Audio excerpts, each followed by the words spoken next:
And it's 12:19 p.m. We are broadcasting live from our studios in downtown Nashville. In studio, original All-Star panelist Crom Carmichael. Greetings. And, my words, the best Attorney General in the entire United States of America, the Attorney General of Tennessee, Jonathan Skrmetti. You know, are you getting tired of winning, General Skrmetti? No. The right answer. So you won the NCAA issue, and now ESG and what Climate 100 and BlackRock. Tell us what's going on with and remind everybody what ESG is. Sure. So ESG is environmental, social, and governance, and it's the idea that when you're evaluating an investment, you should be looking at not just what the return on the investment is going to be, but what the environmental impact will be, what the social impact will be. And there's been a lot of movement out of various really large companies to not just look at return on investment for investors, but to try to leverage their control of these assets into social movements, whether it's the environment or whether it's any other social movement.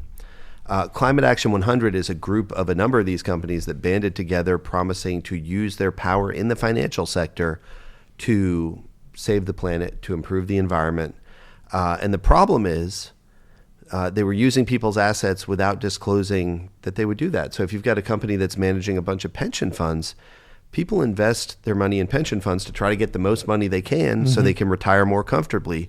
They don't want any social crusades launched. Now, if they do, there are choices for that. But the problem is it was not a choice.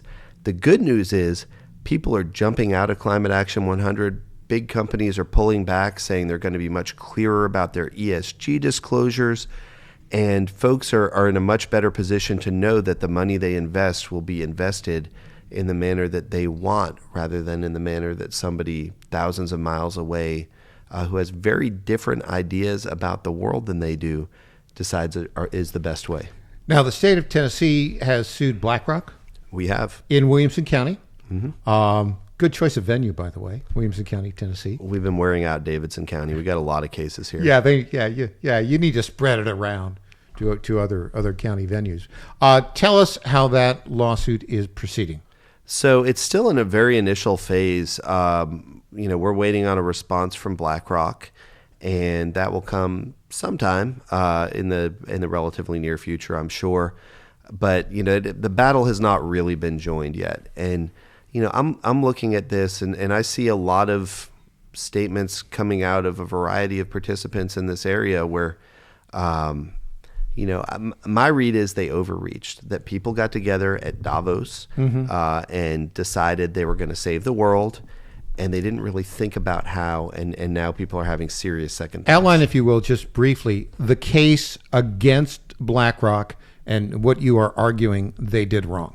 So the case against BlackRock is a simple consumer protection case arguing that they both said that they were going to maximize return on investment, and they said that they were going to use every asset under their management. They have about $9 trillion under management to advance environmental causes, and you can't do both. You're either looking at nothing but return on investment, or you're mixing that with some other preference, and consumers need to know which philosophy will manage their assets. They're a little slow in response. I mean, you filed this lawsuit, a couple months ago?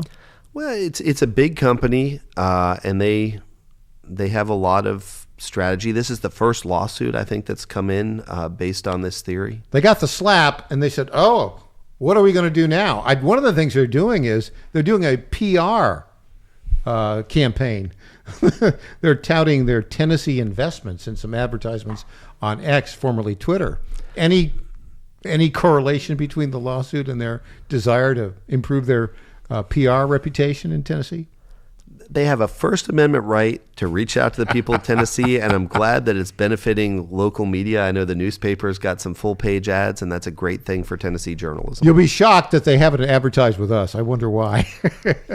Crom, you have a question? Yeah, I mean, you pointed something out that they have claimed in one area of their documents that they try to achieve the highest rate of return that they can, and then in another area, ESG, which is more than just environment, it also is social and it's also governance. And so it's all these different things where they're trying to force companies to, in the governance with the officers, the boards, all kinds of things where those companies might not think it's in the best interest of the shareholders and the profits of those companies. So if they are, as you say, and I think very correctly, you can't do both at the same time. How do you think they can argue that you can do both if the corporations that they're trying to influence by their stock ownership say they're not helping us make profits, they're trying to force us to run our company in a manner that is not as profitable as it otherwise could be? Is that part of the strategy? I mean, that's the question that they're going to have to answer. And I know there's been some initial reaction from other people in the ESG world saying, well, what's good for the environment is good for investments because we're entering a much more serious regulatory phase, and we need to stay on top of this and react to the times. You know, we'll see. They're going to have very expensive attorneys making very nuanced arguments, and it's going to be a fight. Okay. What else is on your agenda as the Attorney General? We've talked now. You've been in office now since September of last year, so a year and now almost you're coming up on a year and a half in the job. It seems like it was just yesterday that we were welcoming you to our studios. This has been very fast paced, but every time I turn around, there's something else going on. It's been way busier than I anticipated, and AGs are just in the middle of things in a way that we institutionally haven't been for a long time. It's been ramping up since the Bush administration, since the Obama administration especially, then the Trump administration. The Democratic AGs were very active. And right now we have a federal administrative state that is trying to circumvent Congress and the Constitution a lot. And so there are many places we have to push back. We're doing our part in Tennessee, but it's a full team effort. You see AGs across the country involved in this.